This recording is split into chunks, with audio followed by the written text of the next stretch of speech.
அப்போ பொதுவாக துளசி அப்படின்னா துளசி என்பது பெருமாளுக்கு உரிய ஒரு இலை.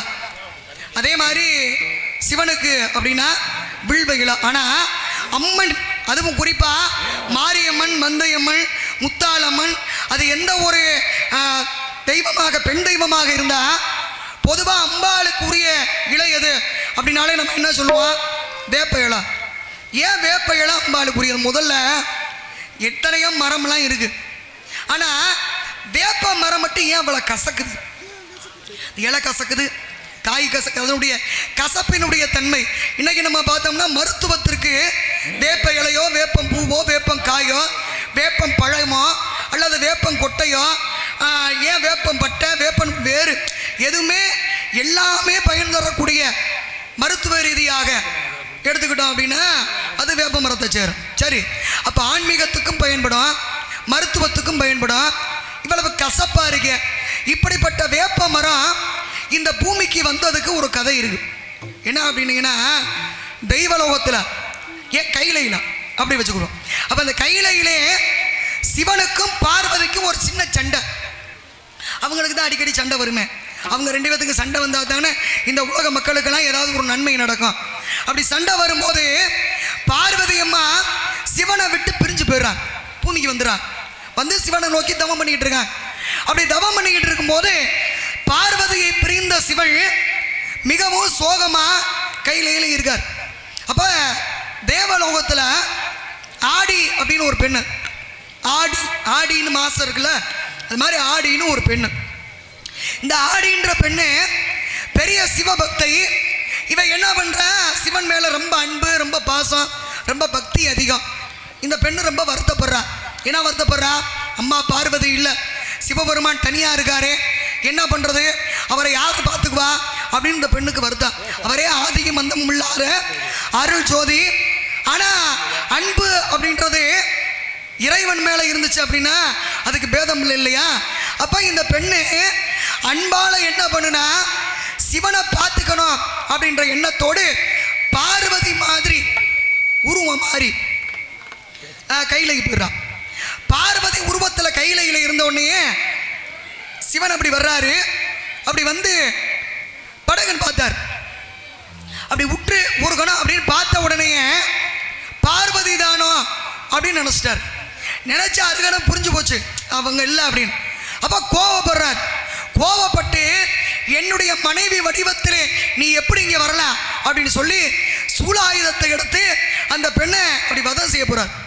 அப்போ அந்த பெண்ணு சிவனை பணிந்து, அப்பா நீங்கள் வந்து தனியாக இருக்கீங்களே, உங்களை யார் கவனிச்சுக்குவா அப்படின்னு உங்கள் மேலே இருந்த அன்பின் காரணமாக தான் நான் இங்கே வந்து உங்களை தேடி வந்தேன் பார்வதி அம்மா வடிவத்தில். அதனால் தயவு செய்து என்னை மன்னிச்சுக்கங்க அப்படின்னு போது அவர் என்ன பண்ணார், அந்த பெண்ணை கொல்லாம நீ பூ உலகத்திலே ஒரு மரமாக, கசப்பு தரும் மரமாக பிறப்பாய் அப்படின்ட்டார். ஏன்னா யாரும் பார்வதியினுடைய வடிவம் எடுக்கக்கூடாது அப்படின்றதுக்கு அது ஒரு சான்று.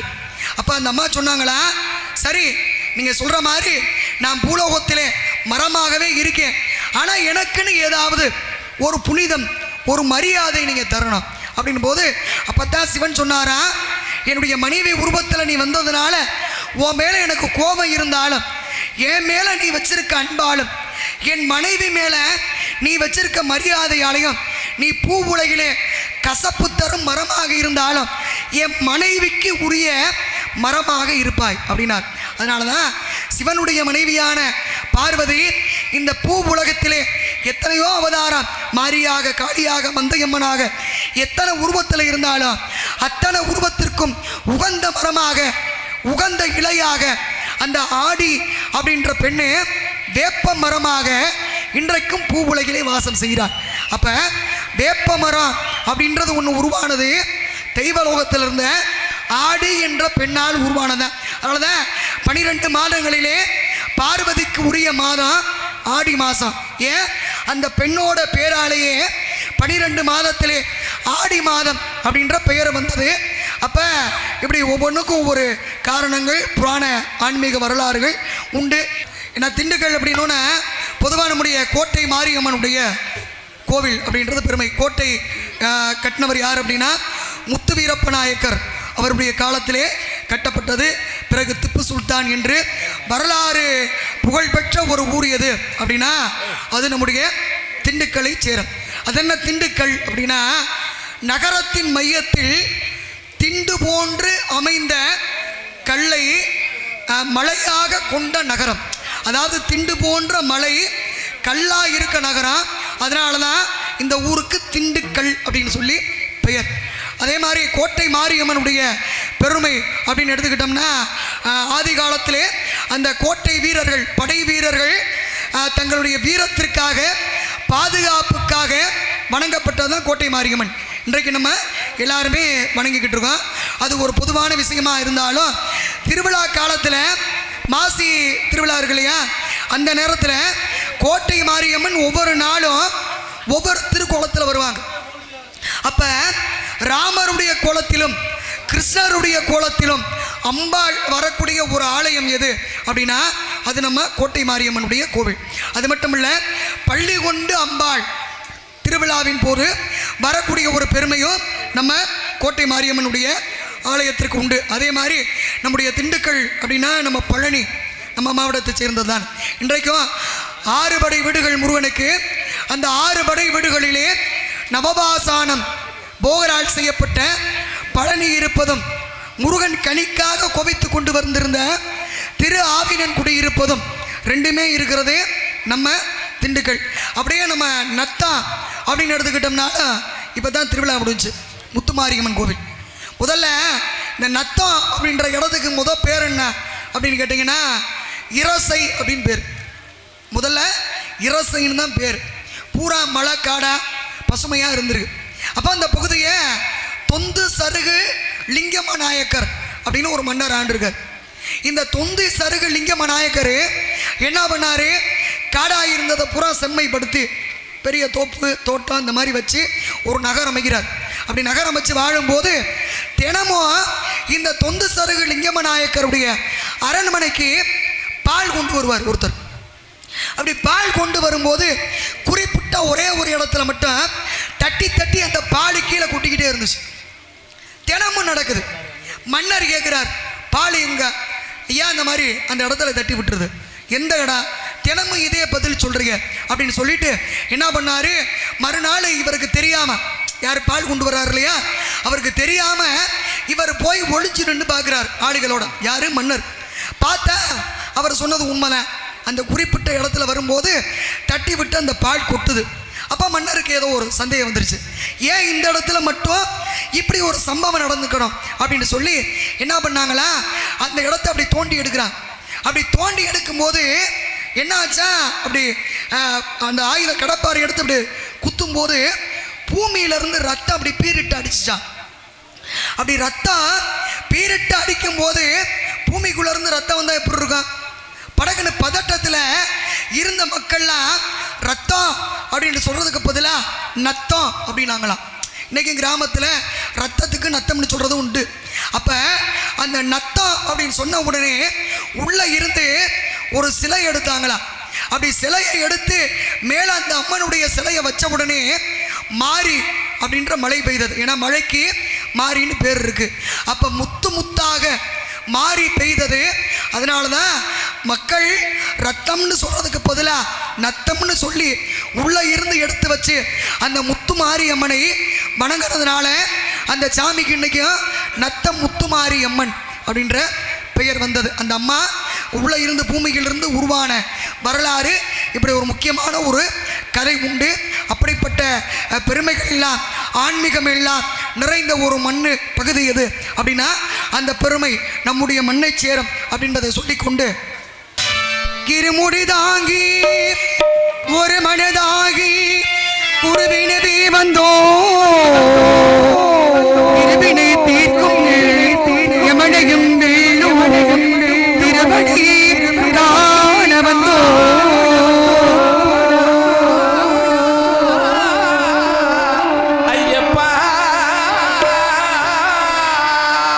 பள்ளிக்கட்டு கள்ளும் உள்ளும் சுவாமி சுவாமி சரணம் பள்ளிக்கட்டு சபரிமலைக்கு கள்ளும் காணும்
சரணடைவோம் மதிமுகம் கண்டி மகிழ்ந்திடுவோம்